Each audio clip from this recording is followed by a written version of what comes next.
여러분 좋은 아침입니다. 이라는 합의까지 14시간 남았습니다. 그렇지 않으면 트럼프 대통령은 워싱턴 시간으로 오후 8시 정해진 시한에 맞춰 이슬람 공화국에 대해 더 큰 폭격을 명령할 것으로 보입니다. 어제 그는 제임스 브래디 기자회견장에서 이란이 합의를 하지 않을 경우의 결과에 대해 언급했습니다. 우리 국가의 막강한 군사력 덕분에 우리는 이란의 모든 다리를 초토화시킬 계획을 가지고 있습니다. 내일 자정까지 이란의 모든 발전소는 가동을 멈추고 불타고 폭발하며 다시는 사용되지 않을 것입니다. 그러니까 자정까지 완전히 파괴하는 겁니다. 원한다면 4시간만 해도 할 수 있습니다. 우리는 그런 일이 일어나길 바라지 않습니다. 마지막 순간에도 협상은 이렇게 진행됩니다. 벽에 보시다시피 C와는 이란 핵 프로그램 종료에 무엇을 요구하는지 보여드립니다. 시설, 우라늄 농축 완전 중단, 미사일 제한, 호르무즈 해협의 자유로운 개방, 그리고 이란이 헤즈볼라와 후티 같은 단체를 지원하는 것의 중단입니다. 이제 이란 측은 새로운 공격에 대한 보장, 제재 해제, 전쟁 배상, 호르무즈 해협에서의 새로운 결제 시스템, 그리고 이 지역에서 미군 기지 철수를 요구하고 있습니다. 대통령은 주말에 저에게 이란이 더 이상 핵 프로그램에 대해 협상하지 않고 있다고 말했습니다. 그가 저에게 말하길 가장 중요한 것은 그들이 핵무기를 갖지 않을 거라는 점입니다. 이 부분에 대해서는 협상조차 하지 않고 있다고 했습니다. 너무 쉽다고 이미 그들은 양보했다고 했습니다. 대부분의 쟁점은 이미 받아들여졌다고 했습니다. 외교 논의가 이어지며 이란 내 조종사 구출 작전의 세부 사항이 공개되고 있습니다. 소식통에 따르면 작전 중에 센컴 사령관인 브래드 쿠퍼 제독이 혁명수비대 본부에 대한 공격을 명령했다고 폭스뉴스에 전했습니다. 테헤란 근처의 지하시설에서였습니다. 이 공격은 벙커 파괴용 폭탄을 사용한 B-2 폭격기에 의해 수행되었습니다. 미드나잇 해머 작전에서 사용된 폭탄이 사용되어 본부가 파괴됐습니다. 제니퍼 그리핀 폭스뉴스 기자는 이 임무가 2번의 승무원 구조 사이에 명령되었으며 그 당시에도 수색이 계속되고 있었다고 자세히 설명했습니다.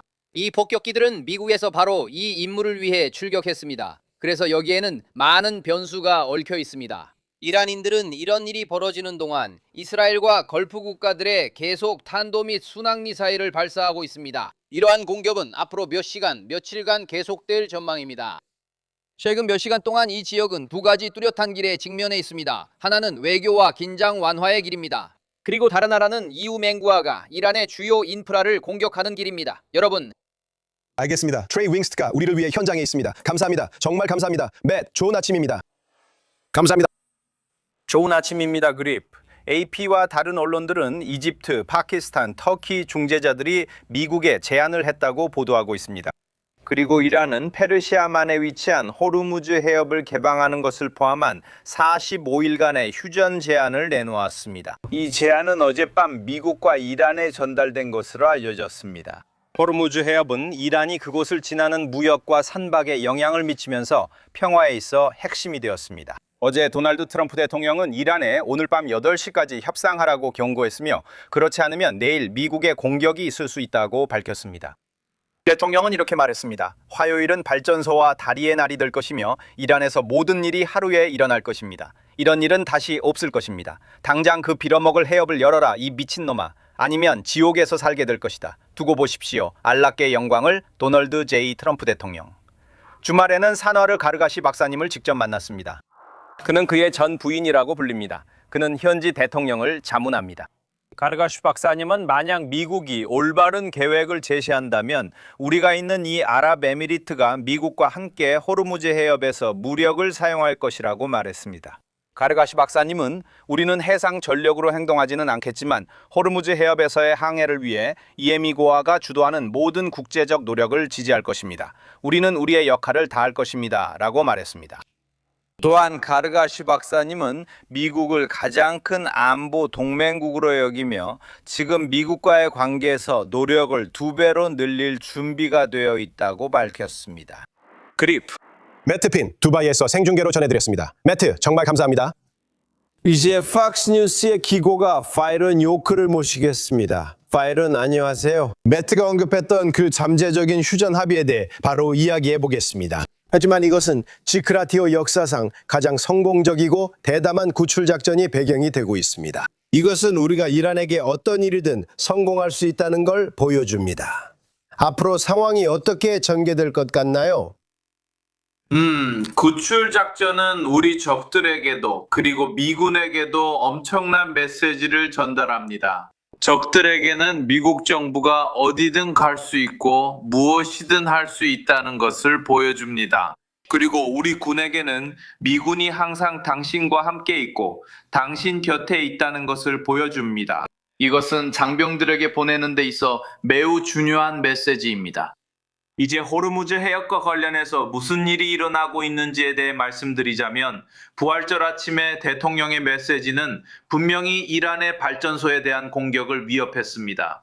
다리에도 만약 그들이 본질적으로 해협을 열지 않거나 아니면 내일 밤 동구 표준시로 오후 8시까지 열지 않는다면 말입니다.